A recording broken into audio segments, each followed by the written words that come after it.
4 février 1976, 3h04. L'un des plus graves tremblements de terre de ces dernières années réduit en ruines villes et villages du Guatemala. Il entraîne la mort de plus de 20 000 personnes. Quelques 75 000 autres sont blessés, 3 000 portés disparus, et l'on compte 1 200 000 sans-abri.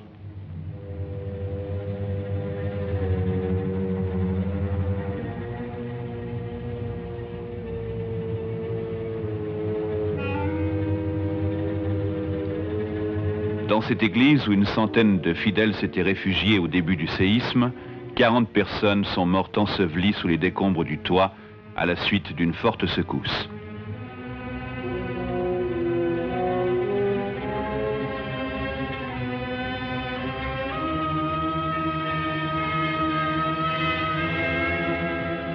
Aussitôt après la stupeur causée par le séisme, les secours s'organisent. Les équipes de sauvetage de la Croix-Rouge du Guatemala sont parmi les premières sur place. Elles bénéficient de l'aide des sociétés des pays d'Amérique latine, centrale et d'Amérique du Nord. L'opération d'assistance est organisée d'abord depuis le siège de la Croix-Rouge du Guatemala. Sur le plan international, un appel est aussitôt lancé par la Ligue des sociétés de la Croix-Rouge à Genève et suscite un vaste mouvement de solidarité dans des dizaines de pays à travers le monde.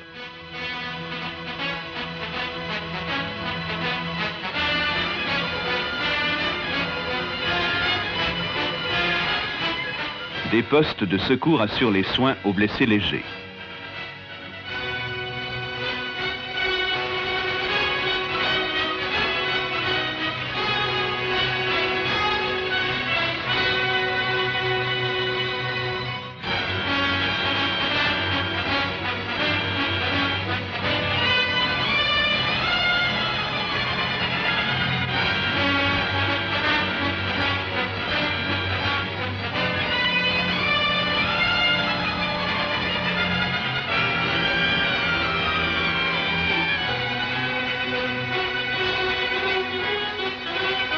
Des distributions de vivres sont organisées.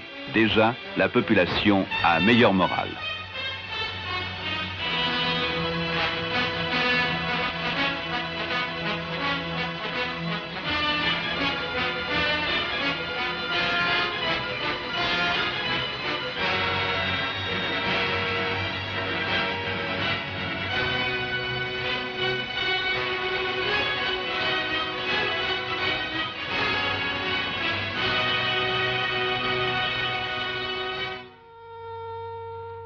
Des villages de toile installés avec le matériel fourni par les sociétés nationales abritent quelques centaines de familles.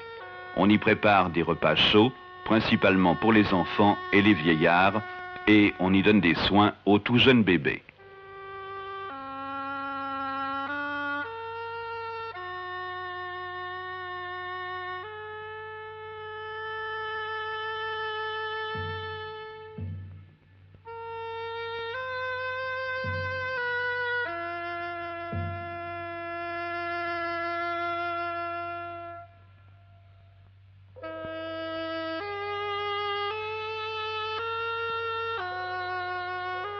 L'eau, si nécessaire, est distribuée partout.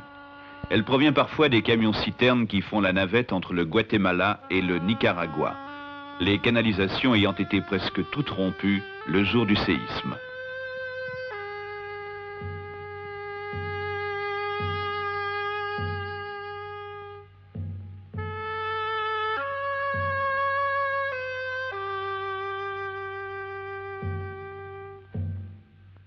Grâce au secours, la reconstruction d'abris, provisoire bien sûr, commence. Mais la tâche est immense. Depuis le 4 février, date du tremblement de terre, il y a eu d'autres secousses, plus de 900, dont certaines désastreuses. Aussi, maintenant, il convient de fournir un foyer décent à des centaines de milliers de sinistrés qui cherchent des abris sous des tôles dans la rue. Le temps presse, car dans quelques semaines, la saison des pluies rendra ces conditions de vie insupportables.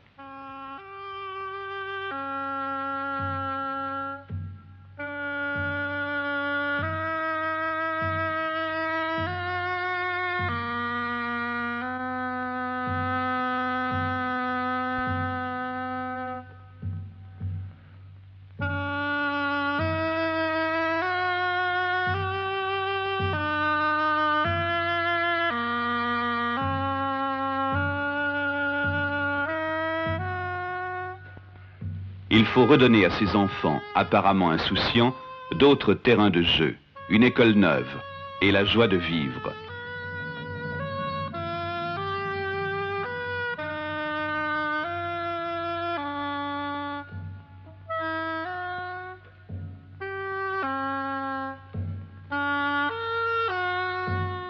Il faut que les habitants de ce pays gravement touché ne campent plus sur les places publiques.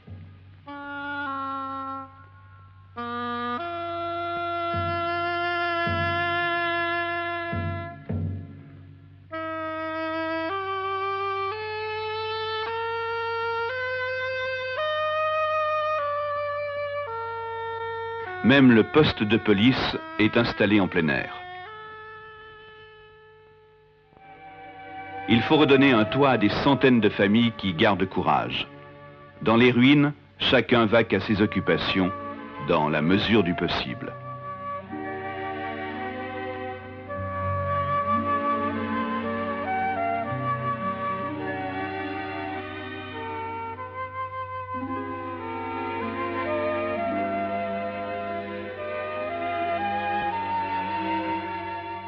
D'autres ont profité des ailes de cet avion musée providentiel pour se mettre à l'abri en pleine ville.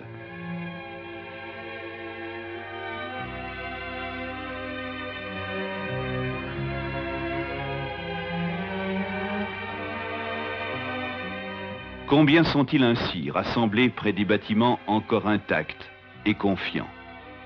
Combien vivent ainsi, abrités sous ce qui leur reste, toiles ou plastiques, sans moyen d'existence, car ils ont tout perdu, sauf l'espoir. Or, la terre peut encore trembler et tout recommencer. Alors, il faut renaître, renaître des ruines grâce à la solidarité, pour que dans cette partie du monde, on puisse donner à cette fillette un toit solide.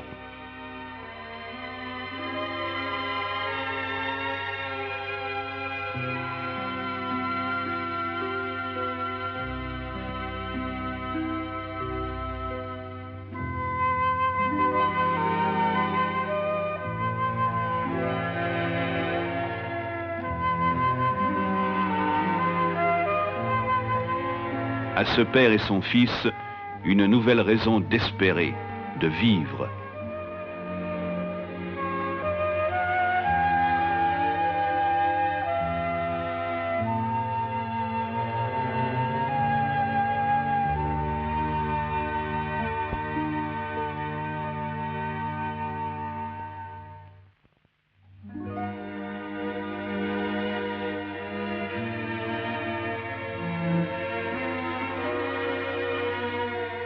À tous, à cette petite fille, un avenir et une vie nouvelle.